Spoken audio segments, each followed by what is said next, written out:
laakiin qaabka oo hadleen waa qaabkii zamaani la iskugu jawaabi jiray lixdamaadkii kontomaadkii saas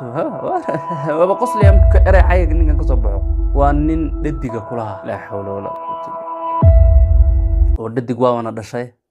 waa saaxiibka yiri anigu saaxiib gooni lama ihi kulaha aniga laba nin ba arkay laba nin bilad sharaf ku siiyeba marka thank you baan leeyahay walaalkaas dumarkii baa maanta roonayaan noqday raggii baa laga roonayaan noqday xaas maan leeyahay ima taqaanid badbaada janna lama taqaanid ma rumaysan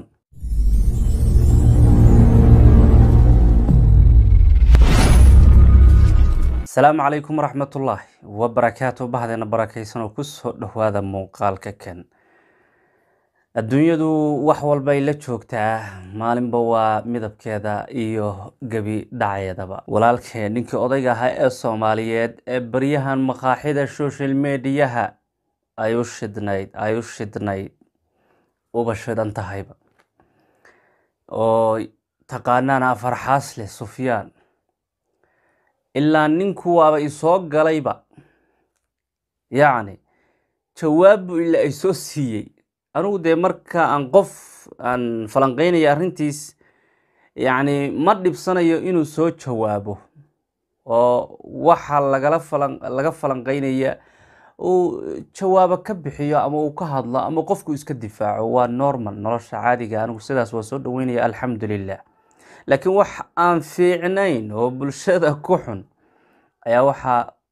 ku hadlay Sufyaan iyo walaal kale oo ag joogay oo safiirka islaamka channelkiisa la baxay ma qaan cid safiir u dooratay diblomaasiga laakiin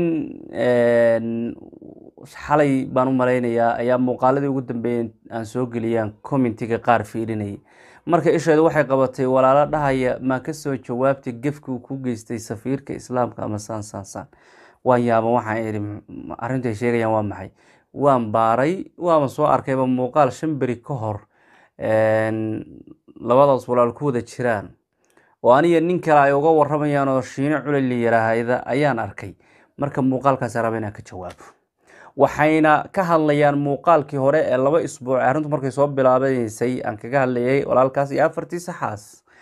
macnaheeduna ma ahin afartii saxaas aan ku haysano dadka qaarna sidii sheegayaan ee laga yaabo si kale inay u fakarayaan hoos waa ka masayrsan tahay